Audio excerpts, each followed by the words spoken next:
آپ دیکھیے کہ لباس دو طرح کا ہوتا ہے نا، اور دونوں کا ذکر یہاں آیا ہے۔ ایک وہ لباس جو ہمارا ظاہری لباس ہوتا ہے، یہ ہمارے جسم کے عیب والے حصوں کو چھپاتا ہے، اور ایک ہمارا باطنی لباس ہے، اور وہ ہے لباس تقویٰ۔ وہ ہمارے لیے ہمارے جو اندر کی خامیاں اور کمزوریاں ہیں ان کو چھپاتا ہے۔ یعنی تقویٰ جو ہے وہ انسان کے دل کے اندر پائی جانے والی خرابیوں کا علاج ہے۔ ظاہری لباس جسم کا حسن ہے، باطنی لباس لباس التقویٰ دل اور روح کا حسن ہے۔ ظاہری لباس محدود مدت تک ہمیں خوبصورتی بخشتا ہے، لیکن باطنی لباس تقویٰ کا لباس ہمیں ہمیشہ کے لیے خوبصورت بنا دیتا ہے۔ اب ہم سوچیں کہ ہم ظاہری لباس کے لیے کتنا کچھ خرچ کرتے ہیں اور کتنی محنت کرتے ہیں، اور باطنی لباس تقویٰ کے لیے کیا کوششیں کرتے ہیں۔ ہم سب کو صرف ظاہری لباس پر ہی نہیں جانا چاہیے، بلکہ تقویٰ کے لباس کی فکر کرنی چاہیے، اپنے دلوں کو تقویٰ سے مزین کرنا چاہیے، اللہ کا ڈر، اللہ کی محبت، گناہوں سے نفرت۔ پھر فرمایا اتر جاؤ، تم ایک دوسرے کے دشمن ہو، اور تمہارے لیے خاص مدت تک زمین ہی میں جائے قرار اور سامان زیست ہے، اور فرمایا وہیں تم کو جینا اور وہیں مرنا ہے، اور اسی میں سے تم آخر کار نکالے جاؤ گے۔ اے اولاد آدم، ہم نے تم پر لباس نازل کیا، کیوں؟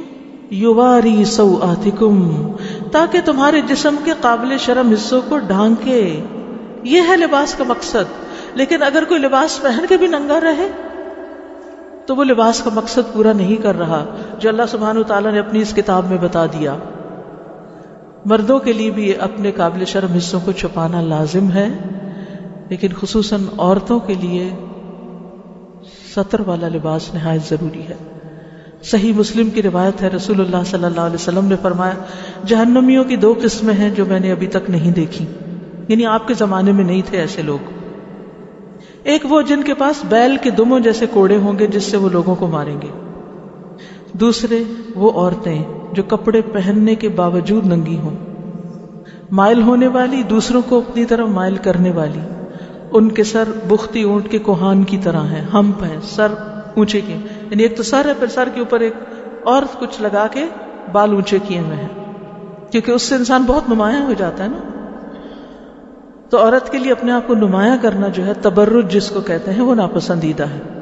فرمایا ایسی عورتیں جنت میں داخل نہ ہوں گی، نہ اس کی خوشبو پائیں گی، حالانکہ اس کی خوشبو اس طرح کے لمبے فاصلے سے آتی۔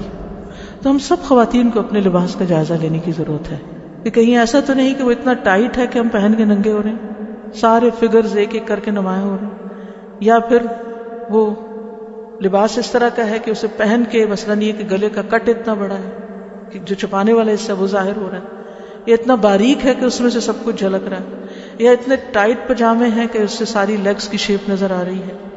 ان سب چیزوں کو ہمیں چیک کرنے کی ضرورت ہے کہ ہم کتنے دن ہیں دنیا میں۔ آخر واپسی کا لباس تو سفید لٹھے کا ہی ہے نا، کفن، آخر میں تو وہی پہننا ہے، اور قیامت کے دن تو سبھی ننگے اٹھیں گے، کسی کو کسی کی طرف دیکھنے کی ہوش نہیں ہوگی، اور وہاں جو چیز کام آئے گی وہ تقویٰ کا لباس ہے۔ تو لباس کی دو غرض یہاں بتائی گئی ہیں کہ تمہارے جسم کے قابل شرم حصوں کو ڈھانکے، اور تمہارے لیے جسم کی حفاظت اور زینت کا ذریعہ بھی ہو، اور بہترین لباس تقویٰ کا لباس ہے۔ یہ اللہ کی نشانیوں میں سے ایک نشانی ہے، شاید کہ لوگ اس سے سبق لیں۔ لباس اللہ کی نشانیوں میں سے ایک نشانی، یہاں مراد یہ ہے کہ وہ جنت کا لباس نہ پہن سکیں گی۔ رب کاسیۃ فی الدنیا عاریۃ فی الآخرہ، کہ بعض عورتیں جو دنیا میں بہترین لباس تنصیب کرتی ہیں اور لباس سے ان کی شان و شوکت ظاہر ہوتی ہے، قیامت کے دن وہ ان لوگوں میں شامل نہ ہو سکیں گی جنہیں جنت کا لباس۔ ام سلمہ کہتی ہیں استیقظ، جاگے، النبی صلی اللہ علیہ وسلم، نبی صلی اللہ علیہ وسلم، یعنی رات کو سونے کے بعد جاگے، یہ تہجد کا وقت تھا، ذات لیلۃ، ایک رات، فقال سبحان اللہ، تو اٹھنے کے بعد آپ نے کیا فرمایا؟ سبحان اللہ، ماذا انزل اللیلہ، جو کچھ اتارا گیا آج کی رات، من الفتن، فتنوں میں سے، کتنے ہی فتنے آج کی رات اترے ہیں، یعنی اللہ تعالیٰ نے ایک طرح سے فرشتوں کے سپرد کیا یا اس کا حکم دنیا پہ اتر آیا۔ وَمَاذَا فُتِحَ، اور کیا کچھ کھولا گیا، من الخزائن، خزانوں میں سے، یعنی اللہ تعالیٰ کی رحمت کے خزانے بھی اترے ہیں اور ساتھ بلائیں بھی اتری ہیں۔ ایقظوا اٹھا دو، جگا دو، صواحبات الحجر، شاید بعض نسخوں میں صواحب لکھا ہو، اصل لفظ کیا ہے؟ صواحبات الحجر. صواحبات صاحبہ کی جمع ہے، جس کا مطلب ہے صاحبہ بیوی کو کہتے ہیں، بیویاں، عورتیں، حجری حجروں میں، یعنی ازواج مطہرات کی طرف اشارہ ہے کہ یہ ازواج مطہرات جو اب سو رہی ہیں اپنے اپنے کمروں میں، انہیں اٹھا دو. کیوں اٹھا دو؟ تو اٹھ کے عبادت کریں، کہ وہ یہ نہ سمجھے کہ ہم نبی صلی اللہ علیہ وسلم کی بیویاں ہیں اس لیے ہم کچھ کریں یا نہ کریں ہم تو آپ کے ساتھ ہی چلی جائیں گی. دنیا میں تو یہ ہوتا ہے نا، اگر ایک عورت کے پاس کوئی خوبی کمال نہیں لیکن اگر وہ کسی بڑے آدمی کی بیوی ہے تو اس کے لیے بھی وہی پروٹوکول ہے. لیکن اللہ تعالیٰ کے ہاں ایسا نہیں ہے. کوئی کتنے ہی بڑے نیک انسان کی بیوی کیوں نہ ہو، جب تک خود نیکی نہیں کرے گی وہاں نہیں جا سکتی. اور اسی طرح شوہر، وہاں ہر شخص کو انڈیویجولی ٹریٹ کیا جائے گا. آپ نے مزید کیا فرمایا؟ فربہ، تو کتنی ہی، کاسیتن، پہننے والیاں، کسوہ کہتے ہیں کپڑے کو، کاسیہ کپڑا پہننے والیاں، فی الدنیا دنیا میں، عاریتن ننگی ہوں گی، فی الآخرت آخرت میں. خاص طور پہ خواتین کو اور اپنی ازواج کو مخاطب کر کے فرمایا کہ کتنی ہی پہننے والیاں آخرت میں اریاں ہوں گی. کیا مطلب ہے اس کا؟ یعنی کتنی ہی پہننے والیاں، ایسا لباس پہننے والی ہیں کہ پہن کے بھی ننگی رہیں تو آخرت میں بھی ننگی نظر آئیں گی. یعنی ایسا لباس جو ستر کے تقاضے پورے نہ کرے. ایک معنی یہ کیا گیا. دوسرا معنی کتنی ہی پہننے والیاں، یعنی ظاہری تقوی اور صلاح اور ظاہری جو انسان کی نیکی نظر آتی ہے، کتنی ہی دنیا میں نیک نظر آنے والیاں، عاریتن فی الآخرہ، آخرت میں نیکیوں سے ہاتھ دھو بیٹھیں گی. کیوں؟